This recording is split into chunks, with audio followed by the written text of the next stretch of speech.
Hi, I'm Lauren and welcome to my craft room. Today I am sharing with you this month's Hot Glimmer Foil Kit of the Month. It is this really cute set called the Glimmer Mix and Match, and I've already opened it, so my pieces are moving a little. And we have these really pretty kind of foliage looking frames, and then you can correspond it with a sentiment. And there's also From Me to You with its own die to cut around the sentiment. So I'm going to show you how I put together these really easy and quick note cards featuring this really cute foiling plate and die cut set. So I hope it inspires you to create with it. I have a link to everything I've used, including the subscription for the Kit of the Month in my description below. So I hope you enjoyed the simple idea of literally just foiling, a little bit of coloring, cutting, and putting it all together. No stamping. Very easy cards, and I thought this would also be really great if you are looking for a handmade gift. You can make a little set of note cards that would be perfect as a gift for Christmas. So enjoy this video, and I hope you are inspired to create something yourself.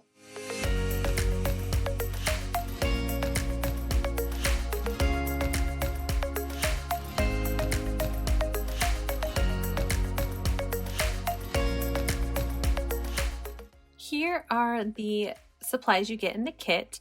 First, we have this roll of silver hot foiling foil, and we have our plate and die set. So I'm going to slow this down so you can see. We have a plate with these pretty flowers, one with just leaves, one with fruit, and then sentiment saying happy birthday and a big thank you. And then the large sentiment For Me to You, as well as a matching die to cut that out. So let's get started on some ideas. I'm going to set up my foil press here. I do use the Gemini foil press because I have a Gemini Junior, but if you use a larger machine as your die cut, Spellbinders does have a system that would work great with your already existing die cut system. So I'm using some low tack purple tape to kind of help keep my frame together, and I'm going to place those carefully onto my plate now that it's warmed up. I'm going to put the foil pretty side towards the plate and then my paper behind that, let it warm up and run through my machine, and we're going to pull this off for the reveal of our first foiled image. So I'm going to peel this off and I'll slow it down so you can see how pretty it is here. That lovely shimmer on some pattern paper. I just picked some scraps that I have in my little 6x6 paper collection, and I'm going to switch it out, and I'm going to use the leaves now with the thank you sentiment on some leaved pattern paper that was in my stash. Heat it up for the 30 seconds. I have it set to medium and 30 seconds. And run it through my machine, and we'll peel this off so you can see a big thank you with those leaves on the leaf pattern paper. I think it looks really pretty together. So now I want to foil my large sentiment, so I'm placing it onto my mat with some white paper and that silver foil, heating it up for that 30 seconds, and then running it through my machine. And because I'm creating 2 note cards, I'm going to put this in twice, but let's see how that looks. It came out really nice. So I'm going to go ahead and trim that down and place it again with the same foil because it's large enough. And I'm going to put that onto my warm plate on my heating foil press, and then put that through my machine after the 30 seconds. And I'm going to slow this reveal down so you can see how pretty that sentiment is on white paper. So now I'm going to use the corresponding die cut to cut out both of those sentiments. I'm just using my plate system for my Gemini Junior, and I'm going to cut out both of those. And here you can see just quickly how it will look in the center of that paper.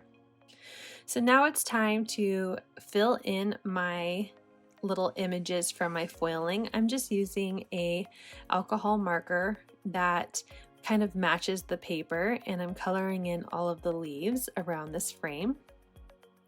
And I'm going to do the same for happy birthday using a green for the leaves, and then I'm going to pick out kind of a dusty rose color and color in those flowers. They look like pink roses. Now you could do this on watercolor paper and use your watercolors, which I've done in a previous video with a hot foiling plate, and I'll link that for you to check out later. But I just thought since these images were small, grabbing some alcohol markers would be an easy, quick way to add color to my foiled images. And these are some small note cards that I actually got from the Target bins. You know, when you first walk into Target, when they all the pretty things that are under $5 for you to come look at. I don't know how long I've had them, but every once in a while they'll have a note card set, and these are smaller note cards that come with envelopes and everything, so I always snag those when I see them. And I thought the craft would look really pretty with these pattern paper and images. So I'm taking my paper snips. I will have those linked in my basic supply list. I think they are the best paper snips for fussy cutting like this. And as you can see, I cut it out by holding my scissors in place and moving my paper. That is the easiest way to get really nice clean lines around your images. So that is my first layout, and now I'm going to cut my second one. After I trim some of the excess away, I will do the same thing. I will fussy cut around this frame. And now that both are done, I'm making sure that they are flat and how the sentiment looks inside, and I'm pretty happy with it. So I pull out some embellishments that I'm planning on using, but first I want to adhere these frames down to my little note card. So I'm just using some foam tape to adhere those down. I'm going to peel them off camera and then adhere it to the center of the note card. And I'm going to do the same thing for both. I do have some foam, just like craft foam that I've been using, but I just thought, trying to keep these simple and easy, I'm going to use my foam tape. And I'll go ahead and peel those off camera as well, and then adhere it to the center of my note card. Now for the center sentiment, the from me to you, I'm just going to use some dimensionals that I have from Stampin' Up in my stash and apply those to the back to pop those up as well. I'm going to peel those off camera and I'll adhere them down. I decided to use some of my red sticky embellishments on the one with the orange and red leaves, and then I have these pink gemstones that I'm going to use for the other one because I thought they would go really well with that pop of pink from the roses. And there you go, 2 simple note cards that you can use. I didn't do any stamping, everything is easy and clean. So here are the final note cards. I hope you enjoyed this idea and it inspires you to create. Don't forget to hit like and subscribe, and have a great day.